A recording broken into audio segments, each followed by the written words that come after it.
வணக்கம் மக்களே.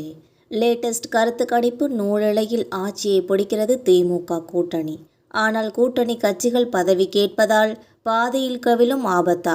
நடிகர் விஜயின் எதிர்க்கட்சி தலைவர் ஆக்கப்பூர்வமாக செயல்பட்டால் 2031 வரை காத்திருக்க தேவையில்லை. 2 வருடத்தில் மீண்டும் தேர்தல் வரலாம் அல்லது நடிகர் விஜய் ஆட்சியை பிடிக்கலாம் என்ற இந்த தகவல்களை பற்றி இந்த தொகுப்பில் பார்க்கலாம் வாங்க. 2026ஆம் ஆண்டு தமிழக சட்டமன்ற தேர்தல் குறித்த லேட்டஸ்ட் கருத்து கணிப்புகள் ஆளும் திமுக கூட்டணிக்கு ஒரு கலவையான செய்தியை வழங்குகின்றன. தற்போதைய நிலவரப்படி திமுக தனித்து ஆட்சி அமைக்க வாய்ப்பு குறைவு என்றாலும் திமுக கூட்டணி நூலிழையில் பெரும்பான்மையை பிடித்துவிடும் ஆட்சியை தக்க வைக்க வாய்ப்புள்ளதாக பல்வேறு ஆய்வுகள் தெரிவிக்கின்றன. எனினும் கடந்த தேர்தலைப் போல இன்றி இம்முறை வெற்றி வாய்ப்பு மிக குறுகிய வாக்கு வித்தியாசத்திலே இருக்கும் என கணிக்கப்பட்டுள்ளது. இது ஒரு புறம் நிம்மதியை அளித்தாலும் மறுபுறம் ஆட்சி அமைப்பதில் ஏற்பட போகும் சிக்கல்களை இப்போதே அரசியல் நோக்கர்கள் கோடிட்டு காட்ட தொடங்கியுள்ளனர்.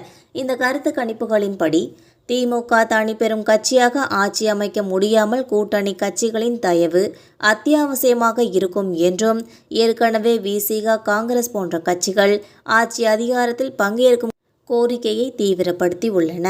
தேர்தல் முடிவுகளுக்கு பின் கூட்டணி கட்சிகள் அமைச்சரவையில் இடம் பிடிக்க பிடிவாதம் பிடித்தால் அது திமுகவிற்கு பெரும் தலைவலியை உருவாக்கும் என்றும் 2016 தேர்தலில் வெறும் 89 தொகுதிகளை மட்டுமே வென்று கூட்டணி கட்சிகளுக்கு பதவியை பகிராமல் ஆட்சி அமைத்த மாதிரி 2026இல் ஆட்சி அமைக்க முடியாது என்றும் ஆட்சியில் பங்கு என்று சமரச எட்டப்படாத பட்சத்தில் அதிருப்தி அடையும் கட்சிகள் ஆதரவை விலக்கினால் ஆட்சி பாதியிலே கவிழும் ஆபத்து இருப்பதாகவும் இது தமிழகத்தில் ஒரு அரசியல் சத்திரமற்ற ஒரு நிலையை உருவாக்கலாம் என்றும் எச்சரிக்கப்பட்டிருக்கிறது.